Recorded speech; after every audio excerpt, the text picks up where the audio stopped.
Hey, our speaker today, Dave Miller, started out as a young worship leader at Central Christian Church in Las Vegas, where, as Dave puts it, he got his butt kicked by Gene Apple, the senior pastor at the time. This is probably where Dave got his first taste of really being developed, where he started his journey of leadership and where he draws from as he looks to develop others now. Since then, he has helped plant a church and worked for Church Solutions Group, where he consulted in over 400 churches over several years. He's now the Vice President of Advancement here at NC, where his heart for the local church and his desire to raise up great leaders for the local church is very evident. I'm personally very excited about his topic today. I hope you're prepared to take some notes. Please give an institute welcome to Dave Miller. Look at that. Yeah. That's embarrassing. All right.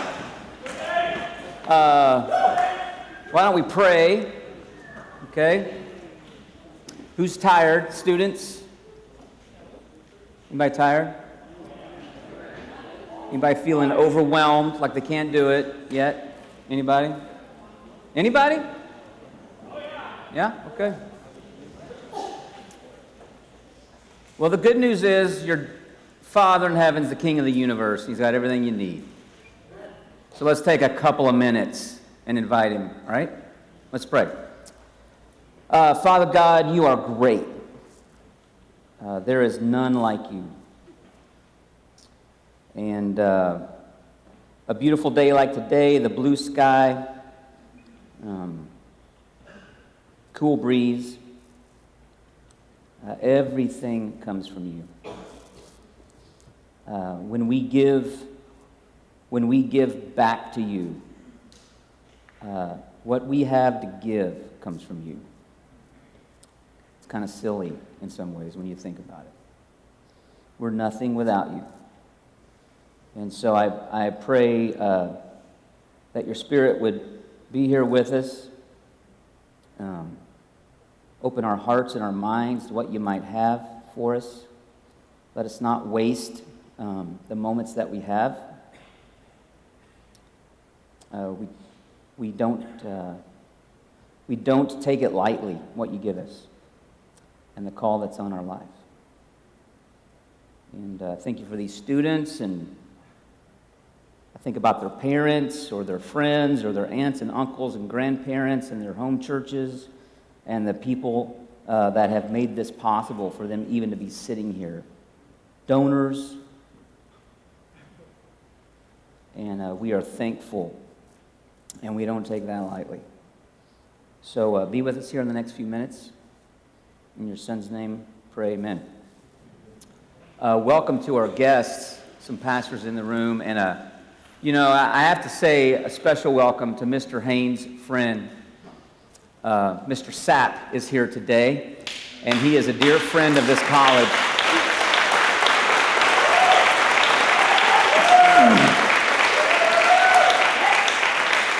And when I saw him, I was like, oh no, of all weeks for Mr. Sapp to be here, and I'm going to be up here. That's not intimidating. But welcome. It's great that you're here. I want to talk today, I know the topic was called time management. But this is really about you managing you, more than it is about you managing your time. The most precious resource that you have are the minutes and the moments of your day. Maybe you've heard that before. More important than the money that you have, more important than anything really on this earth, is the time that you have. I say often, I've probably said it to some of you when you were thinking about coming here, that you come here to a school like this and you've only got 4 years.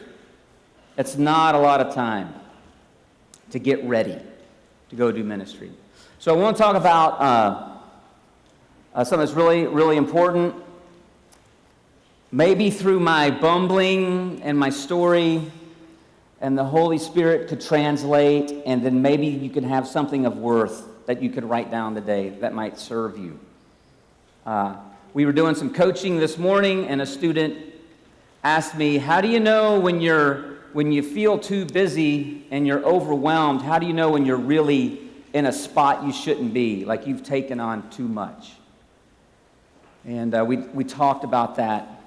And I told him, I think these things are answered with a cognitive response to me from my perspective. So if you're feeling like you have too much to do, or if you are stressed, or if you are tired, I like to fix stuff.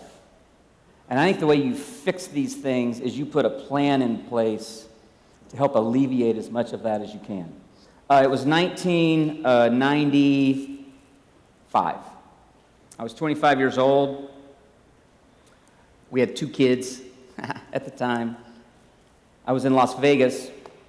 I had just arrived out there, and I had been in a small town in Kentucky and doing ministry for 3 years, and I get hired to go work for Gene Apple at Central Christian Church. And it was a couple thousand people.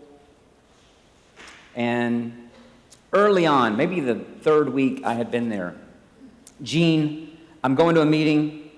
I'm supposed to walk in with 3 Christmas ideas for Christmas that year. And I walk in, and I'm 5 minutes late. It's like 9:05. And I sit down across the table from him, and he's like, "You're late." And I'm like, "Yeah, sorry." I mean, I kind of blew it off, as I recall. He's like, No. He turns his calendar around, and he shows me what his day is that day. And he's like, every half hour from 7:30 to 4. He's like, you can't be late, man. If you're on time, you're late. Like, okay. He says, what do you got for Christmas? Show me what you got. I'm like, okay, so about those Christmas ideas, I didn't get to that last week. He's like, okay. I said, I was busy. And he says, what were you doing? Because this is really important. I said, well, I had to call the band. He literally takes his pen out. He's like, okay, how many people did you call? 8, okay. And what did they say when you called them? Well, none of them answered. I just left a voice message. And it's like, okay, so a minute to dial, and then a 30-second voice message for 8 people? I'm like, yeah. I'm thinking, where's this going? He's like, okay, so that's 12. That's 15 minutes. What else did you do last week? And I had to sit there as a 25-year-old father of 2, felt like I was in 7th grade in the principal's office, trying to explain to him what I had done. And he said, here's my point for you. You're not going to make it here running like that. And in those days, you had to buy a paper calendar. I know that's hard to imagine. So we went down to the calendar store or something and bought the big leather, nice calendar, and he taught me how to schedule yourself, how to schedule a day and a week. I had never learned this. And it served me well. Here's the thing, and I think you freshmen heard this at orientation week, but it's probably time for a refresher. The thing that you carry around, right? This amazing piece of technology, so much better than the old paper things. If you can imagine back when dinosaurs roamed the earth, in my paper calendar there was a section of contacts. And it would be like A, B, C. Maybe you've seen these in museums, right? And if you got a new calendar, I remember I upgraded from the small pocket-sized Franklin planner to the larger 8.5. You had to go rewrite all of your contacts, if you can imagine. You had to write down when the appointment was, when the meeting was next week, and then you had to actually remember to look at your calendar to know what. And now it just buzzes in my phone and helps me not be late. So number one, above all, when you leave here today, if you're not using this, I'm assuming all but maybe 3 of us have one in here. You've got to start using it. Maybe you are, and if you're not, and if you need help, come see us. Someone this morning asked, to be a great leader, boil it off to the one thing. And I said, well, there's not one thing, there's like a million things. But this topic today of your time and how you manage you has to be one of the fundamental things. A few weeks ago, I know Aaron Acey was up here and he did Thinking Wavelengths, trying to help you understand yourself.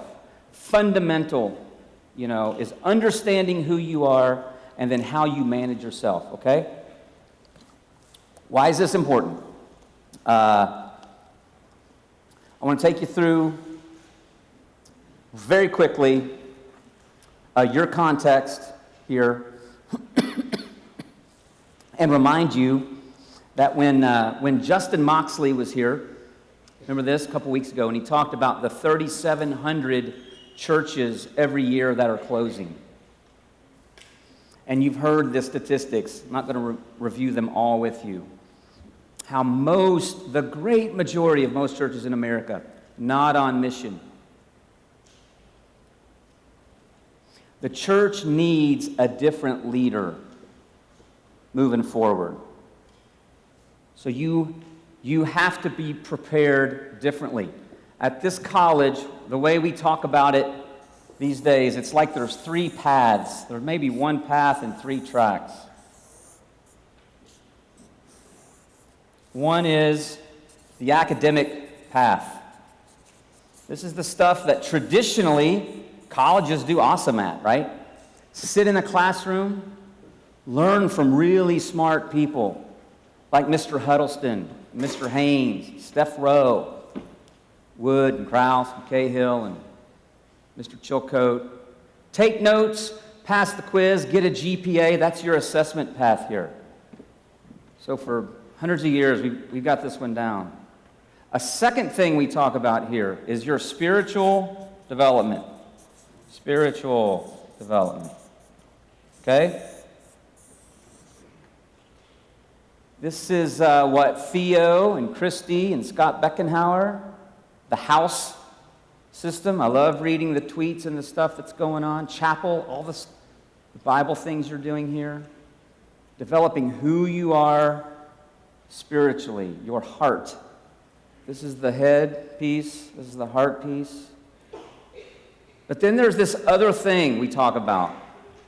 Academic, spiritual development. We call it soft skills.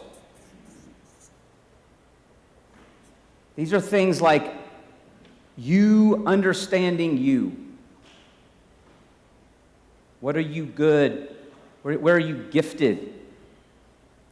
You understanding how you manage your time. Being critical. Understanding you and managing you. Then we look at it and we say, okay, over these 4 years, you've only got 4 years. Freshman, hopefully you've only got 4 years. Junior, senior, right? There are things your freshman year, or maybe your sophomore year, you should learn. I learned it when I was 25, 26.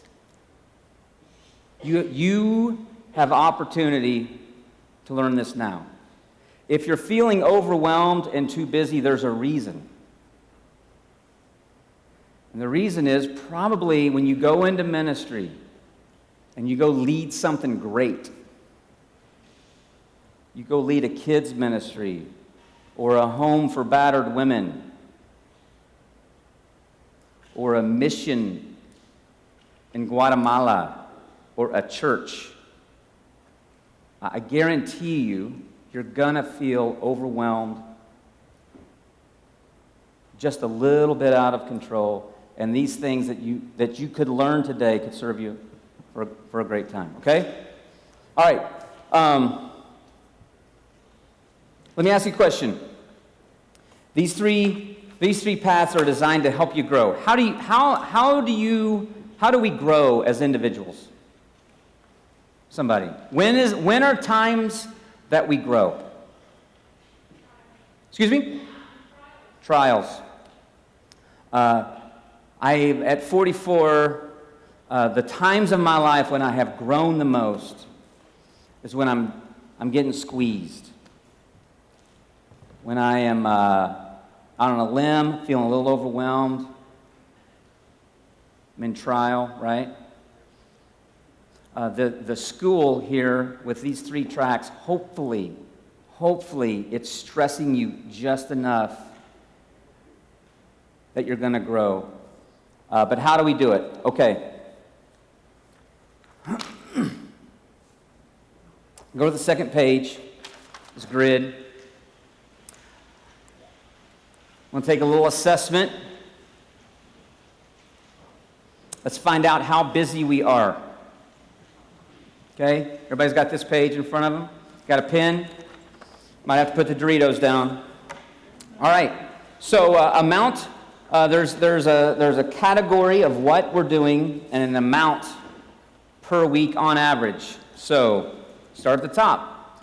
Personal time with God. If you spend, on average, 5 minutes a day, 1 hour a day, total that up times 7. Try not to lie to yourself and put the amount in.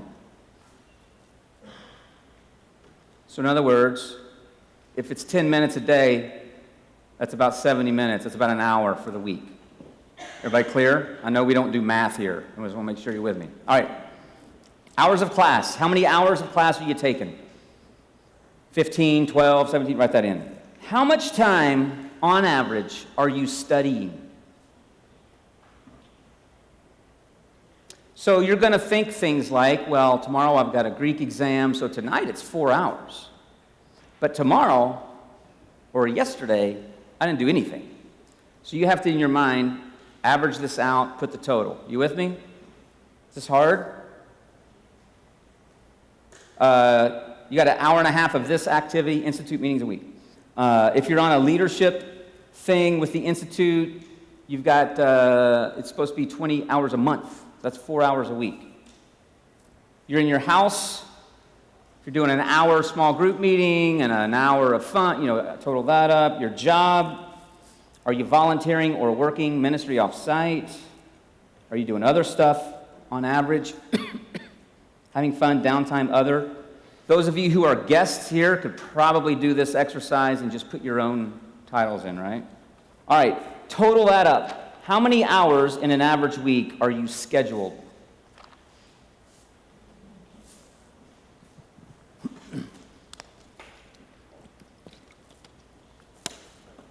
All right, now, everybody got it? If you need a calculator, there's one on your phone.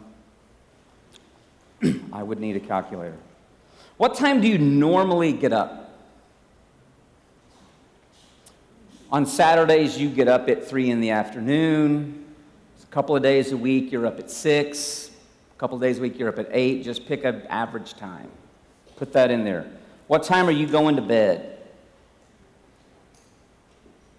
All right, and then do the difference at the bottom.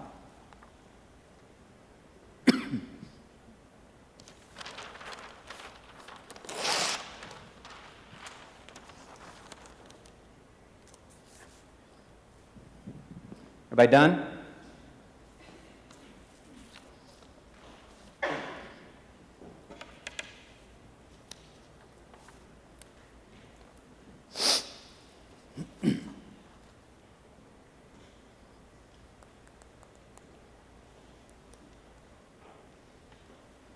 Who here has leftover time that you can't figure out where it went? Because I know I would. Who here has leftover time? Anybody? A couple people? All right. Who here has every moment of their week scheduled? Who here is overscheduled based on what the math you did? Okay, let me start this over then, because most of you didn't raise your hand. Who has extra time? Yeah, I would, okay? Everyone probably has time they're losing. Anybody in a deficit? You go, well, I've got more hours scheduled than I'm awake. Anybody? All right. Here's my point. If I was giving you $150 a week, and I said invest it wisely, came back in a year, and you couldn't, let's say you were just losing 30 of it every week, right? $30 is a lot of money. It's a tank of gas. What else will $30 get you? Help me. What do you spend $30 on here? A cup of a venti mocha something frappuccino is $30, okay? A movie for two, or a movie for me with the large popcorn, right? Groceries, an oil change, maybe. Okay, $30. And what if you did it every week after week? Be a lot of money. All right, so here's what I learned, and it's not that difficult. There's a guy named Stephen Covey. He's a boring speaker.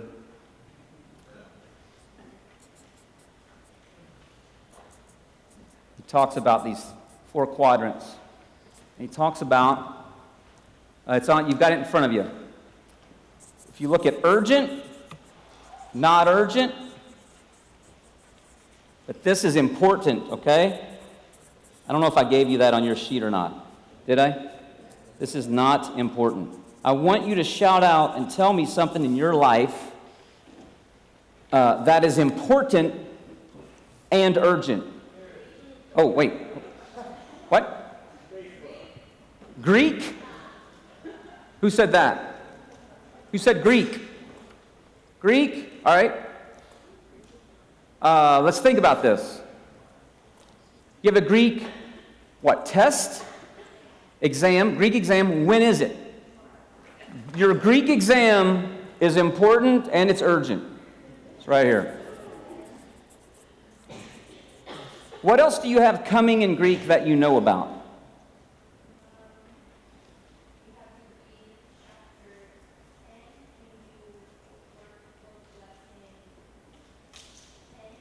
Okay? On Thursday. So tonight, that's important tonight, but it's not urgent tonight. So maybe you would put that over here, right? A coming exam, a coming assignment. Okay? Give me another one. What's important and urgent in your life? Showering? I'm not going to write that. Because it depends on each of you. I've been around you. Some of you would put it down here, probably. Give me something else that's important and urgent. An oil change is important and urgent? The light's on. Okay, car maintenance. All right, what else? Do what? Your job. You're scheduled tonight at 7 o'clock, right? Think of it this way. If the dorm was on fire, there was a dorm fire. If you had a friend in crisis, it's important and urgent. If you've not studied for the Greek exam that is tomorrow, you keep putting it off. At some point, it's urgent. At some point, it was important and it wasn't urgent, though, right? You with me? A paper due in 8 weeks. Right now in my house, we joined the gym. It's really important that let me just talk for me, that I start exercising. Exercise for me is right there. Guess what's not in my calendar? I don't have any time in the gym, Anytime Fitness. I've got the thing on my key ring to let me in the door. That's what they look like. We've been members for 2 weeks. This is awful. This is so guilt-ridden. It is really important that I start doing this, right? Dave Haynes, you were on me the other day about this. When I'm laying in the hospital after the heart attack and the doctor's looking down at me, right? It's going to be urgent that I make changes. Let's talk about things that are not important. This is not important, but it feels urgent. Someone breaks into your dorm room and says, "Oh my gosh, you'll never guess that movie is out tonight." Now you know you've got a Greek exam, Cass Coley, tomorrow, and you're going to study 3 hours for it. And all of your friends are standing there, and they're all going to this movie. And it feels like this is the most important thing in the world. This is not important. These are, in my world, these are distractions, daily distractions that feel like I better do some interruptions. Let's talk about things that are not important. You should have a big list on this. This is not important, and this is not urgent. What are they? What? Facebook. Thank you for that, Facebook. I am really glad where everybody goes on their dates and stuff. That's good. What else? Fantasy football.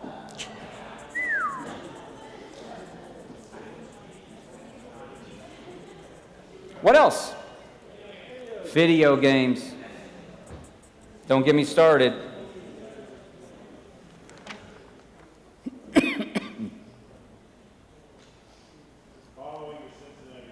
Thank you. The Reds. All right, this is what Mr. Covey says. If you spend most of your time catching up, oh no, I don't know what happened to the last week. I got a Greek exam tomorrow. And I can't fail this. This is where you live. And you know what happens if you live right there? And this is the stuff that our guests can start relating to now. This is where you're going to go. You are going to be burned out. If you live down here, it's not important, but it feels urgent. This is the movie. This is the fun that's like, we got to do this right now. It feels like it's urgent. It's not important. If you unplug and stuff like that. If you live down here, you're going to feel like you're busy. In essence, you're a little bored because everything coming by, every email, every time your phone buzzes and someone liked the picture of the cat and you look, feels like you've got to do this, right? I took a 45-day fast in July into August from social media. The first week, I had to delete the apps off my phone. I shut off the notification, but then I had to just delete them because I couldn't. It was like having the pack of cigarettes laying on the counter. Or I was just like, for the first week, I was just like, wonder who's posting a picture of a cat. Hey, at day 30, the desire for that. At day 45, I'm thinking, okay, I got to load Twitter and Facebook back on my phone.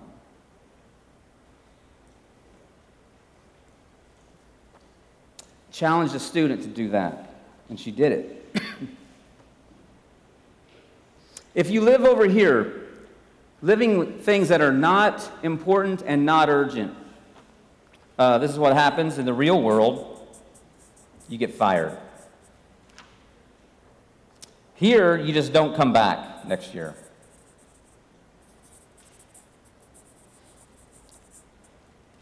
A student in my office last year, he had a great freshman year, sophomore, fall semester, really struggling. And about an hour into the conversation, we figure out he was doubting his calling. That's how he framed it up. I just don't know if God wants me to be a youth pastor anymore. And so I'm gonna fix it. I'm like, well, let's fix this, right? Let's talk about your day.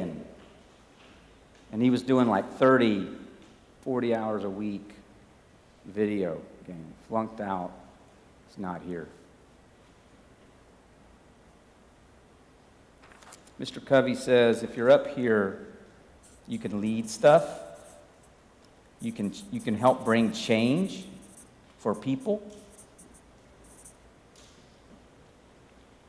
This is where awesome lives. Okay. Here is, say all that. Say this. Let's go to slide, flip me forward. I'm been off the slides, man. Take me up to, keep going, keep going, keep going, keep going. One more. Here we go. Here's my system. You can't read that. I was going to research what are the coolest time management apps, but then I thought you all already probably have most of them. But I'm just going to show you. Every morning I get an email from our database. It looks just like that. This is how I keep up with, there's probably a couple of hundred donors and alumni and church guys. And I keep these on, there's about 200 relationships in here, and I these are reminders. Go to the next slide. Yeah, it just keeps going. This is how I keep up with all of these awesome people, like Justin Ralston. My to-do says, stay connected to Justin, September 23rd. Paul Miller and I do this. So on the 23rd, go back. See, you can't go back to slide. Never mind. When this pops into my inbox, it's going to be on the 23rd, and I'm going to reach out to Justin and say hello. Or I know that I talked to him Thursday, so I don't need to do that, and I just push it forward. My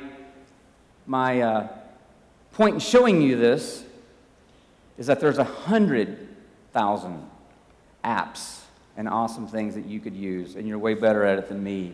Find one that works for you, preferably the free one. Okay, go to the next slide. The other thing I use, that's one thing I do with my time.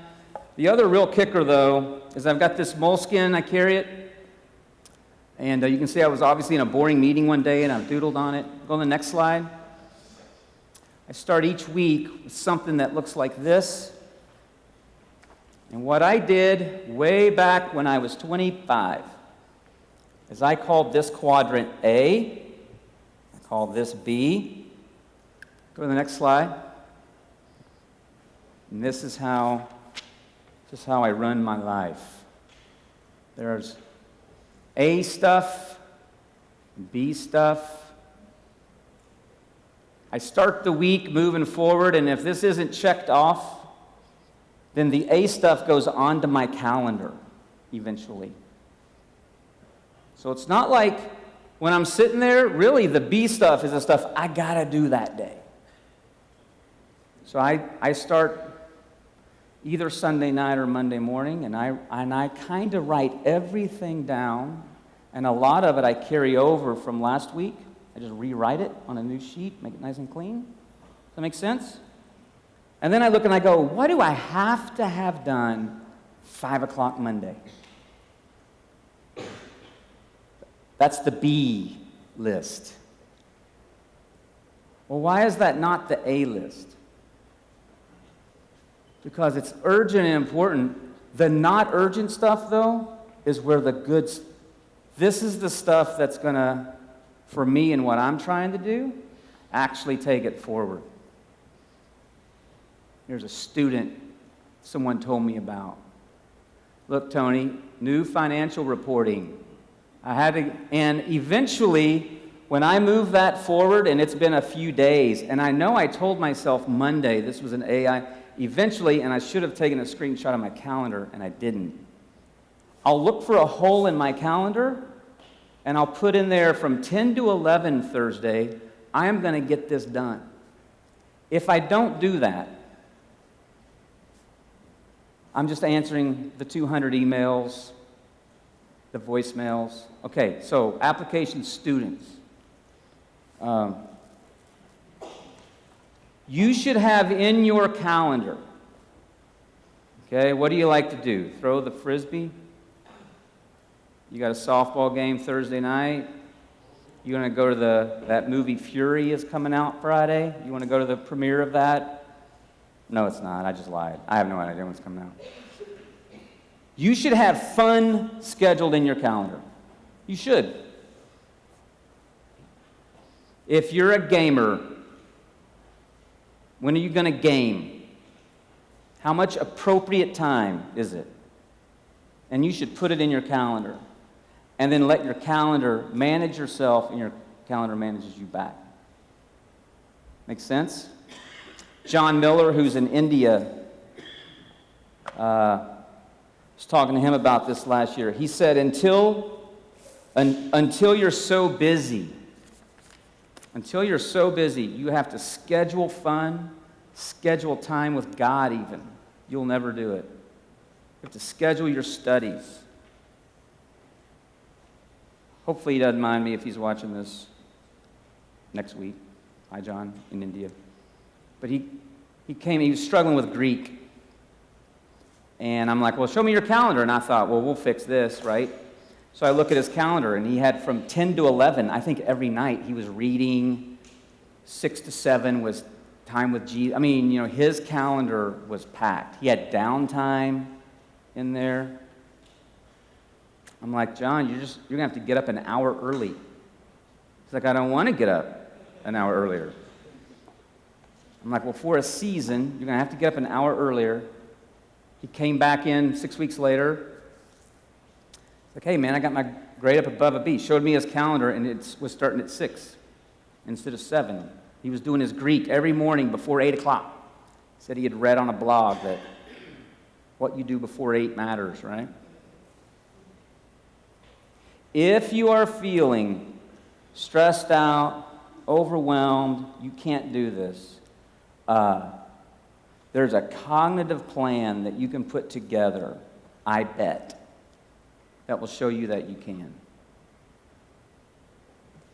All right? When you get back to your dorm, or right now, if you want, you can Google search time management. There was like 500 million hits in Google on time. You can buy books.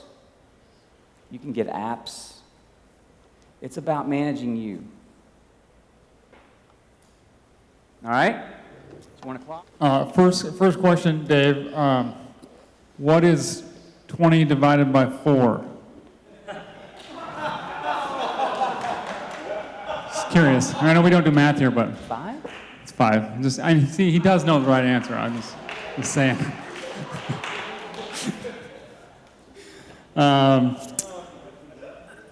Talk about. That was funny. Not to you, it wasn't. Yeah, right. Talk about time management or mismanagement Okay. in a church role. So maybe you pick a department or pick a role at a church, youth, children's, senior pastor. Yep. Play that out for us. If you mismanage your time. If you mismanage your time, you're going to wind up saying things like, I work best under pressure. That's one thing. I work best under pressure. Have you ever said that or heard someone say it? You know why you work best under pressure? Because you've mismanaged the whole week. Who can't pick worship songs Saturday afternoon for the Sunday morning service, right? The Lord is going to speak to you Saturday afternoon. If you mismanage your time on a church staff, you're going to be left with, what's the saying? The enemy of great is good, right?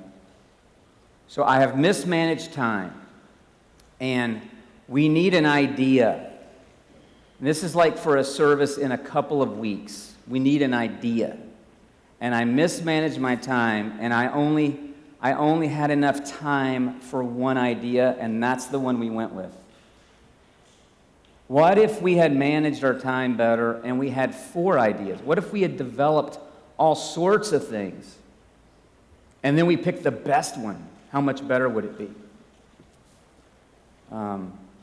If you mismanage your time, You're going to be calling your favorite volunteer Saturday night, wondering if they can run sound, play in the band. Hey, man, I hate to do this to you again. I know you've played 14 weeks straight. Could you play bass tomorrow? I've done it. And you're dishonoring them. You're dishonoring the process. Somebody else in your church has a gift. Think about it. There's a bass player sitting at your church.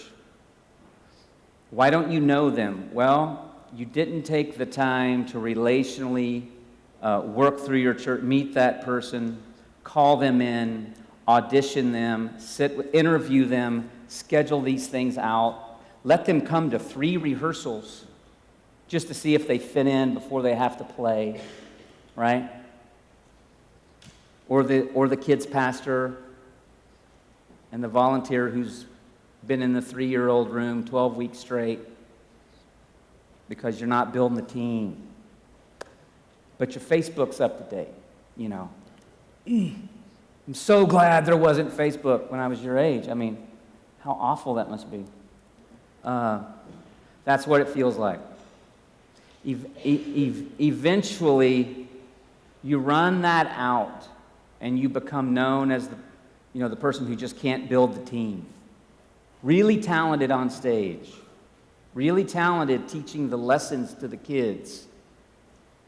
Really talented doing things yourself, but you don't equip, train, find the gifts in the body of Christ, raise them up, and release ministry. Because you didn't schedule it. Yeah, it becomes a stewardship issue for not just time, but of the people that you have. So if you're a senior pastor and you're constantly getting your sermon slides to the media person on Saturday night, your media slides aren't going to be very good. Are there any senior pastors in the room? Senior pastors get a pass. I'm not ever going to talk to a senior pastor about managing his time, because they got the hardest job on the block, right? I'm talking to the kids pastors, the youth pastors, the tech directors, and the worship leaders. So if you're a youth pastor, yes. Let's say, thank you.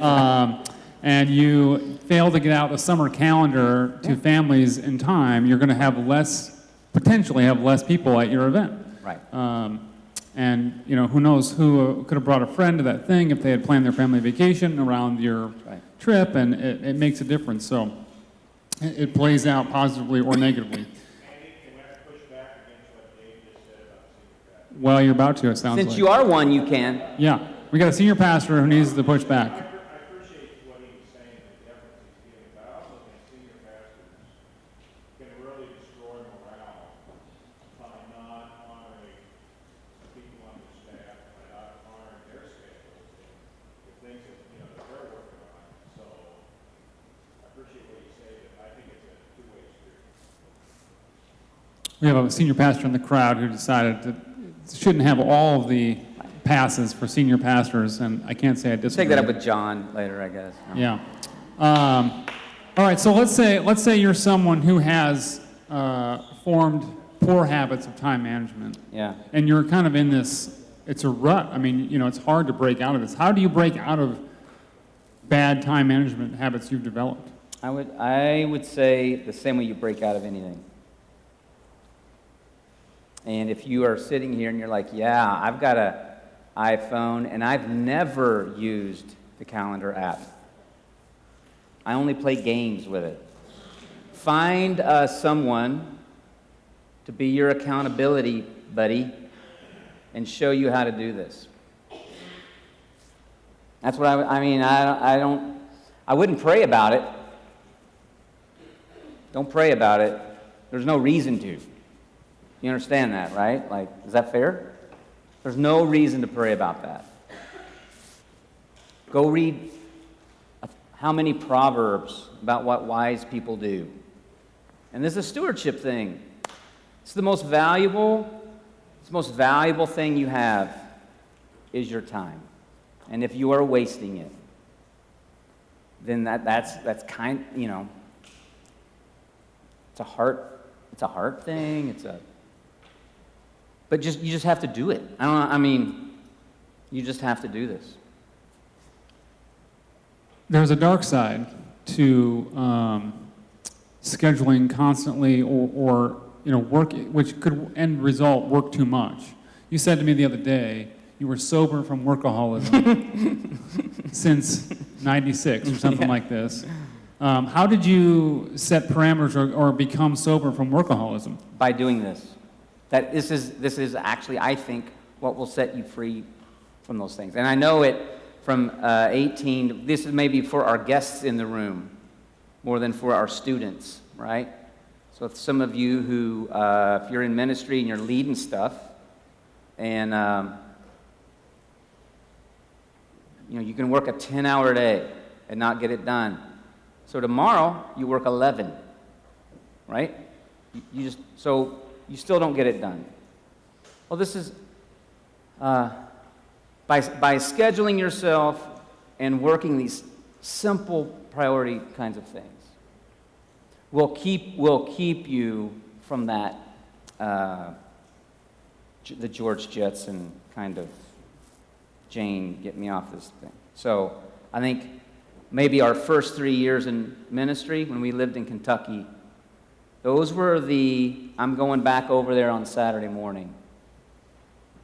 And I gotta make the content for the screens, which used to take a lot of time to do. And all the stuff I didn't get done, I didn't get the team built to do the setup and tear down of the stage, so I would just do it. Well, when I got to Vegas, I went from the town of 8,000 to the church of a few thousand, right? I was so far in over my head, I had to do this, or like he said I was not going to make it.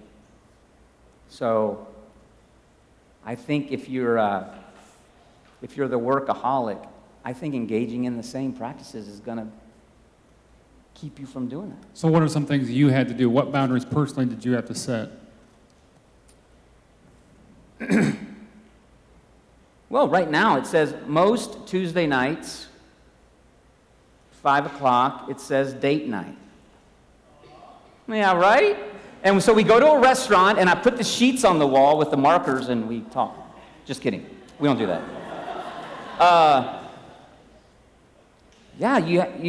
For me, I can't work late very often. If I work a little extra at night till 9 or something, and it keeps me awake, I can't do it. I would rather set the alarm an hour early. I'd rather go 5 a.m. than to work late. Kristen likes to work late. She can work till late. I can't do it. So knowing yourself, okay?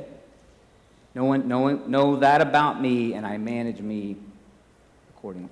All right, we're going to Twitter. Get ready. First question, how much money do you invest in big pads of paper and markers? You could ask Tony. I'm sure he doesn't like it. We've answered that question. If Tony had Twitter, I would have thought he probably asked that question. Is there no room for spur-of-the-moment fun? How do you manage that if it just comes up?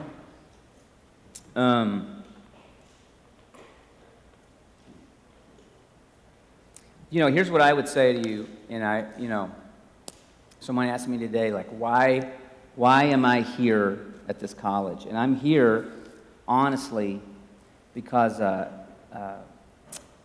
church needs a different leader in general. And so we're trying to do things at this school to land you in a different spot than those that went before you. I would rather you schedule your fun. Now maybe you schedule your week and Friday afternoon you got nothing. So schedule the spontaneity, I guess. Leave Saturday blank. There's nothing wrong with that. If you know going into it I'm not scheduling anything Saturday. I'm going to wake up and just let it roll. Okay. I would probably put, like in our calendars, we'll put off, out, 8 to noon. That tells the people looking at my calendar, I'm probably not going to answer my phone if you call me. We schedule that. You're going to have to learn. And I know you're sitting there, maybe you're sitting there going, that is ridiculous. That's ridiculous.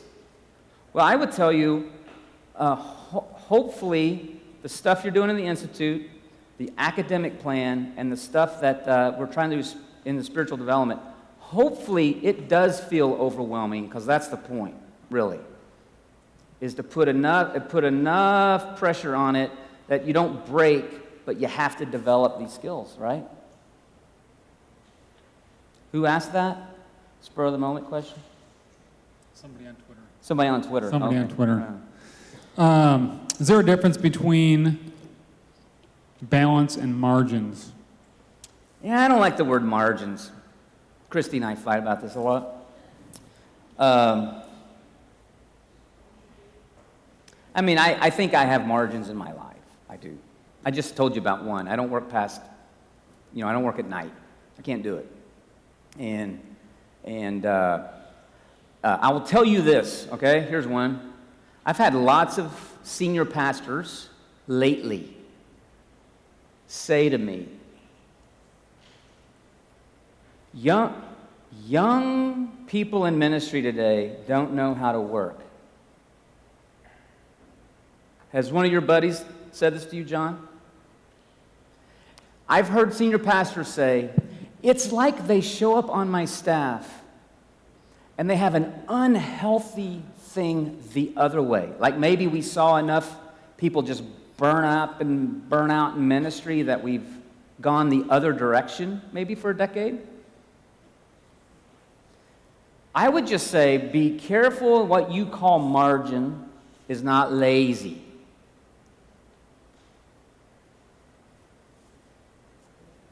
Now, when you're 30, right? When you're 30 and you've done something awesome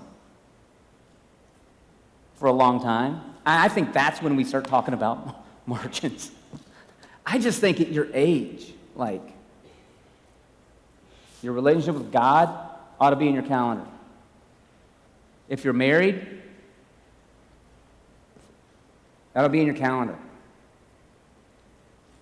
What are you investing in? Your job, your ministry, your schoolwork, your fun. And then you ought to manage you and manage that time. Sorry. I don't know. Maybe I'm just starting to sound like my dad. You know what's wrong with young people today?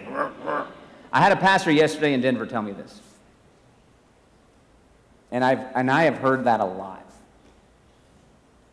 And in ministry, in Christianity, and in ministry, we sometimes we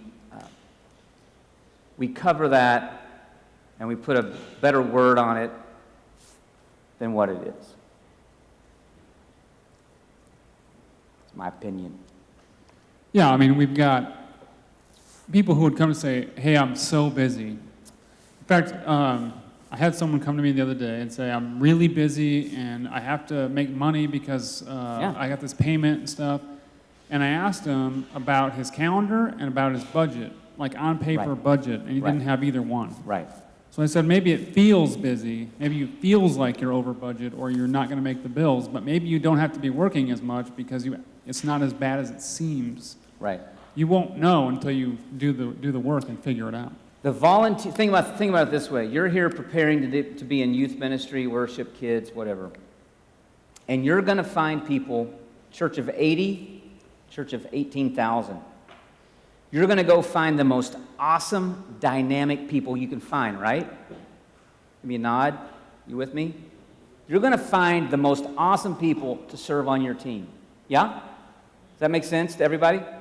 Okay. Guess what awesome people do? They run businesses. They have great marriages. They're pretty good parents. They probably have an awesome hobby. Like I'm thinking of the people that served with me, and they had boats. Like the leaders, right? Like, hey man, would you lead the tech team? Well, this guy had a $9 million company and a few dozen employees and a great marriage and a couple of cute kids, and he flew to Africa and adopted 2. And he had boats and jet skis. He was pretty awesome. I want that kind of person serving me. Guess how many hours? I'm asking him to come over to church Thursday from 6 till, well, we should be done at 9:30, but the band's not very good, 10:15. 6 to 10. We're going to set the stage up together. We're going to work on this. He's going to come back Sunday at 6:30 in the morning. He's going to serve with me till 1. I'm driving home going, that was a good Sunday. He's driving home. Guess what he's going to do? If he has time with his wife and his kids in his boat, he's got to figure out how to make payroll Thursday. So he's probably working his 60 hours. And if I think I'm working hard, and then I'm asking him to serve with me 8 or 9 hours. And awesome people tend to serve 3 weeks a month, right? What was the question? I can't even remember. I'm out of my brain right now. What time is it? 1:22? Maybe we should call this thing on. No. Well, What else you got? There's no more questions here. No one's asking us questions All about right. time management. Okay, Yeah. here we go. Okay.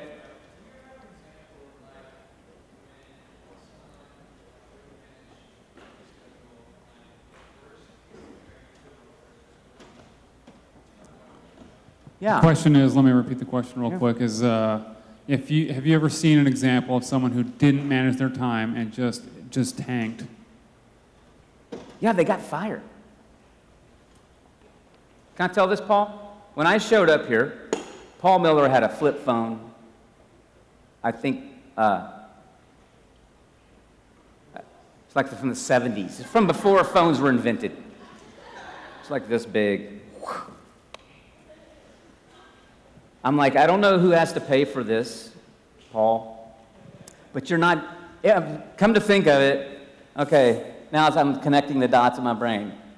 I was Gene Apple, and Paul was, and I'm like, listen, I don't know who pays for it, but you got to have a smartphone or you're not going to make it. Google Calendar, remember this? And you're like, what's a Google?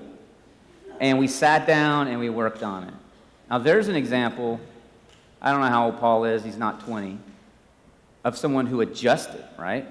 And has done what it takes. The people that don't adjust, I could name names, but I'm not. And that was the favor that was done to me, right? The favor of him investing in me, coaching me on how to do it. Was a blessing, and it served me 20 years. People say to me often, except Kristen never says this to me, people have said to me, you're organized. And I am organized because I know I'm a disorganized person. If I don't file that, if I don't keep that in a certain way, if I don't work this, if I don't manage me,